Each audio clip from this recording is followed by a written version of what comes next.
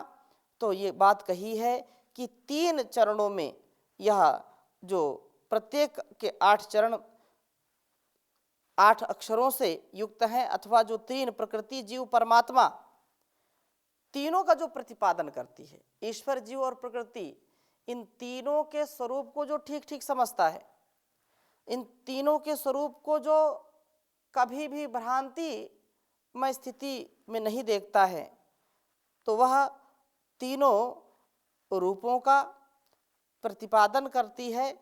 अष्टौ युक्तान, 5 महाभूत मन, बुद्धि व अहंकार, इन 8 से युक्त हैं, इनका ज्ञान कराती है। इनका ज्ञान देती हुई ये वाणियाँ अरिधायसः, उस प्रथम गति देने वाले प्रभु का धारण करती हैं। इन वाणियों को ब्रह्मचारी ब्रह्मचर्य पूर्वक तपस्वी जीवन से ही प्राप्त करता है। अर्थात जो गायत्री की उपासना करता है, ये तो करने की बात है, सुन करके समझना और समझ करके वैसा जीने का प्रयास करना चाहिए। गायत्री में बहुत बड़ा सामर्थ्य है। गुरु मंत्र गायत्री जो चारों वेदों में सर्वश्रेष्ठ मंत्र माना जाता है, ऐसे तो मंत्र सभी श्रेष्ठ होते हैं, परंतु गायत्री को विशेष इसीलिए माना जाता है। हमने पंच महायज्ञ में उसकी चर्चा हमने पहले की है, फिर कभी अवसर आएगा तो चर्चा करेंगे। गायत्री हमारी मन की, अंतःकरण की शुद्धि करती है, और गायत्री उपासना या सावित्री उपासना करके हम बचपन से ब्रह्मचर्य युक्त जब जीवन जीते हैं तो बल, विद्या, बुद्धि, सामर्थ्य को हम सदा बढ़ाते रहते हैं, इंद्रिय जित हो जाते हैं। यही बात कही है कि जो इस वेदवाणी को धारण करता है, इस गायत्री की जो बचपन से ही उपासना करता है, जो ब्रह्मचर्य काल, गृहस्थ काल, वानप्रस्थ काल और संन्यास काल, इन चारों आश्रमों का जो आरंभ का आश्रम है, जो प्रथम आश्रम है, उसमें जो जितना तप करता है, जितनी वह वेद विद्या के लिए तपस्या करता है, ब्रह्मचर्य का पालन करता है, मनसा वाचा कर्मणा अपनी इंद्रियों को संयमित रखता है, वह शरीर से भी बलिष्ठ होता है, उसका शरीर हृष्ट पुष्ट होता है, तथा मानसिक तौर पर भी, मानसिक रूप में भी वह उच्च चेतना में जीने वाला होता है। छोटी छोटी बातों में विचलित नहीं होता है, छोटी छोटी बातों में परेशान नहीं होता है।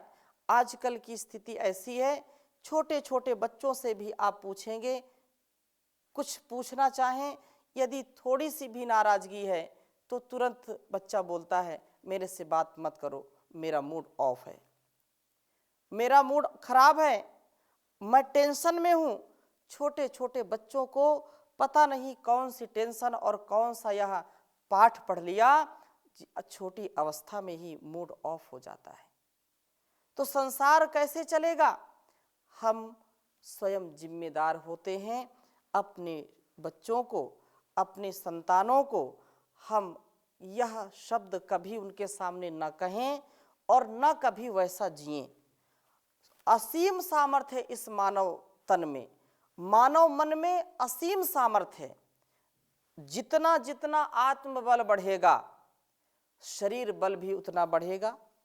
यद्यपि इस शरीर का एक सामर्थ्य होता है जो कालांतर में क्षीण हो जाता है, परंतु जो ब्रह्मचर्य पूर्वक जीवन जीते हैं, ऐसी संतानें जो ब्रह्मचर्य का पालन करती हैं, वो कभी भी विचलित नहीं होती हैं। ब्रह्मचर्य के ऊपर भी हमने काफी चर्चा की है पहले अष्टांग योग में, परंतु ये एक तथ्य, एक सत्य सुनिश्चित है, हमारे ऋषियों ने ऐसा ब्रह्मचर्य से युक्त जीवन जी करके अपनी इंद्रियों पर पूर्ण नियंत्रण करके दीर्घ आयु को प्राप्त किया। छोटी छोटी अवस्था में ही पता नहीं कैसी कैसी बीमारियां, छोटी अवस्था में ही आंखें कमजोर हो जाती हैं, दिखाई नहीं पड़ता है, मोटा चश्मा लगता है, कानों से सुनाई नहीं पड़ता, छोटी छोटी अवस्था में शुगर, डायबिटीज और छोटी अवस्था में ही पता नहीं कितनी भयंकर बीमारियां आकर के घेर लेती हैं। क्या कारण है? कारण एक ही है, हमारे द्वारा किया हुआ कर्म, हमारे द्वारा इस मर्म को न समझना, हमारे द्वारा इंद्रियों पर नियंत्रण न करना। माता पिता जैसा जीवन जिएंगे, संतानों पर वैसा वैसा प्रभाव पड़ेगा। पहले कई कई वर्ष ब्रह्मचर्य का पालन करके पति पत्नी बहुत दिव्य संतान को जन्म देते थे, लेकिन आज की क्या स्थिति है? कोई वातावरण या कोई विचार, कोई ऐसा समझ में नहीं आता कि हमको संतान पैदा करनी है नहीं करनी है, और यह संसार में ऐसे खेल खेल में सारा काम हो रहा है, कुछ पता ही नहीं चल रहा। ये संतान निर्माण, संतान को जन्म देना, ये बहुत बड़ा अनुष्ठान है, बहुत बड़ी पूजा है। इसको जिसने समझ लिया उसने जीवन को बहुत दिव्यता से भर लिया। तो सबसे पहला कर्तव्य माताओं का है, पिताओं का है, जो अपनी संतानों को बहुत पवित्रता से जन्म दें, गर्भाधान संस्कार से लेकर के जब तक उनके पास संतानें हैं तब तक उनको उनके सामने कोई भी कुचेष्टा नहीं करनी चाहिए, स्वयं उनको इंद्रिय जित बनना चाहिए। और ऐसी संतानें जो संयमित माता पिता से जन्म लेती हैं, जो जितेंद्रियता के परिचायक होते हैं, जो जितेंद्रिय होते हैं माता पिता, उनकी संतानें भी निरोगी होती हैं, उनकी संतानें भी बचपन से संयमी होती हैं, ब्रह्मचर्य का पालन करने वाली होती हैं, और उनको असमय अकारण कोई बीमारी नहीं होती है। इसलिए ये प्रथम जो आश्रम है, प्रथमे न अर्जिता विद्या, द्वितीय ने अर्जितम धनम, तृतीय न अर्जितम पुण्यम, चतुर्थे किम करिष्यति। ये जो बात कही है कि प्रथम जो जीवन का सोपान है, प्रथम जो सीढ़ी है, उस सीढ़ी को जिसने दिव्यता से पार किया है, उसका जीवन बहुत ही महकता है, सुगंधित तो होता है, सुरभित तो होता है। तो कहा है कि प्रथम गति देने वाले प्रभु का धारण करती हैं। इन वाणियों को ब्रह्मचारी ब्रह्मचर्य पूर्वक तपस्वी जीवन से ही प्राप्त करता है। ये जो सुबंधवः उत्तम बंधुत्व वाले होते हैं, जिन्हें उत्तम माता पिता आचार्य प्राप्त होते हैं। महर्षि देवदयानंद लिखते हैं, मातृमान पितृमान आचार्यवान पुरुषो वेदा। धन्य है वो संतानें, धन्य है वो शिशु, धन्य है वो बालक बालिकाएं जिनके माता पिता धार्मिक विद्वान होते हैं, आचार्य जिनका धार्मिक विद्वान होता है। आज की स्थिति में जो तीन उत्तम शिक्षक हैं, तीन उत्तम शिक्षक में सबसे पहले माता, और दूसरी स्थिति में पिता, और तीसरी स्थिति में गुरु। माता पिता गुरु या आचार्य, ये जो तीन उत्तम शिक्षक जिसके होते हैं, जो तीन उत्तम शिक्षकों को पाता है, उनके जो शिक्षक जितेंद्रिय होते हैं, जो धार्मिक होते हैं, जो मर्यादा को में जीते हैं, मर्यादा पूर्वक अपने दिनचर्या को करते हैं, संयमित जिनकी दिनचर्या है, वे कभी भी अमर्यादित असंयमित जो व्यवहार नहीं करते हैं। उस शिष्य से बढ़कर के, उस पुत्र पुत्री का जो सौभाग्य है, इससे बढ़कर के क्या सौभाग्य हो सकता है? अर्थात मातृमान पितृमान आचार्यवान पुरुषो वेदा।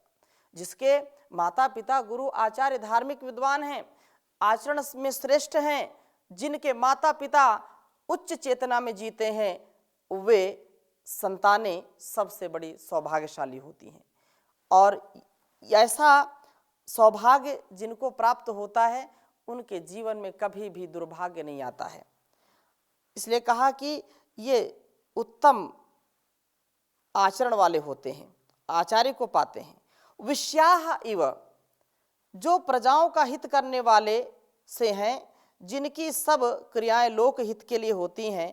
व्राहा, जो प्रभु का वर्ण करने वाले हैं, इसलिए अनस्वंतः, उत्तम शरीर शकट वाले हैं। अर्थात ये जो साधन है, ये जो हमारा वाहन है, जो हमारी ये गाड़ी है, ये उत्तम शरीर उत्तम जीवन को देती है, उत्तम हम जीवन बनाते हैं। वज्राह, शक्तिशाली हैं। वे सर्वा ऐशंतः, ऐशंत ज्ञान की कामना करने वाले होते हैं, अर्थात ज्ञान की कामना करते हैं। ज्ञान की कामना वालों को सुबंधु विश्याह व्रा अनस्वान व वज्र बनना चाहिए। ऐसा बनना ही ज्ञान प्राप्ति का अधिकारी होना है। प्रथम आश्रम में हम जितना श्रम करेंगे, श्रम पूर्वक सारा कार्य जो करते हैं, जहाँ यह आश्रम की बात है तो वहाँ पर जीवन को सुव्यवस्थित जीने का नाम आश्रम है। और इस प्रकार से कहा कि उनका जीवन स्वाध्यायशील, संयमशील और मर्यादा से युक्त होना चाहिए। उतना ही वेद ज्ञान उनको प्राप्त होता जाता है और यह ज्ञान ही हमें प्रभु के निकट ले जाता है, प्रभु के समीप ले जाता है, प्रभु की भक्ति, प्रभु की शक्ति का आधान कराता है। ऐसी भक्ति, ऐसी शक्ति का हम कभी भी अपमान न करें, हम उसका मान करें। अपमान और मान का तात्पर्य क्या है कि जब हम उसको जीना आरंभ कर देते हैं तो उसका सम्मान होता है और हम जानबूझ करके, हम जानते हैं कि क्या करने से क्या हानि है, क्या नहीं करने से क्या लाभ है, क्या नहीं करने से उत्थान है और क्या करने से हमारा पतन है। हम जानते हुए भी जब उसको कर नहीं पाते हैं, जानते हुए भी हम उसको संभाल करके रख नहीं पाते हैं, अपने मन में, विचार में और व्यवहार में उसको नहीं जी पाते हैं, तो ये हमारे लिए बहुत घातक हो जाता है। हमारे लिए ही नहीं, संसार के लिए भी घातक हो जाता है। तो ये सारा संसार हमको वैसे तो शिक्षा देता है, हम कम से कम इससे कुछ सीखें, तो इससे अपने जीवन को जीना सीखें ताकि जीवन हमारा उत्तमता से परिपूर्ण हो जाए। बचपन से ही हमको ऐसी शिक्षाएं माताएं देती हैं कि इस प्रकृति से सीखो। उस परमात्मा ने प्रकृति बनाई, कितने सुंदर सुंदर फल फूल मेवा और कितने सुंदर सुंदर पशु पक्षियों का वह निर्माता है, निर्माण करने वाला है। तो इन वनस्पतियों से, इन पशु पक्षियों से भी हम सीखें, इन जड़ और चेतन से सीखने का जिसने मन बना लिया है वो कभी भी पतन को नहीं प्राप्त होता है। इसलिए बचपन से हम कविता सुनते हैं, सुनाते हैं। फूलों से तुम हंसना सीखो, फूलों से तुम हंसना सीखो और भंवरों से गाना, वृक्षों की डाली से सीखो फल आए झुक जाना, फल आए झुक जाना। सूरज की किरणों से सीखो जगना और जगाना, मेहंदी के पत्तों से सीखो पिसकर रंग चढ़ाना, दूध और पानी से सीखो मिलकर प्रेम बढ़ाना, सुई और धागे से सीखो बिछुड़े हुए को मिलाना, कोयल से तुम सीखो प्यारे मीठे वचन सुनाना, कोयल से तुम प्यारे सीखो मीठे वचन सुनाना, मीठे मीठे गीत सुनाकर सबका चित्त चुराना, फूलों से तुम हंसना सीखो और भंवरों से गाना। तो हम प्रभु की भक्ति करते जाएं, अपने जीवन को सफल बनाएं इन्हीं शब्दों के साथ। ओम शांति शांति शांति।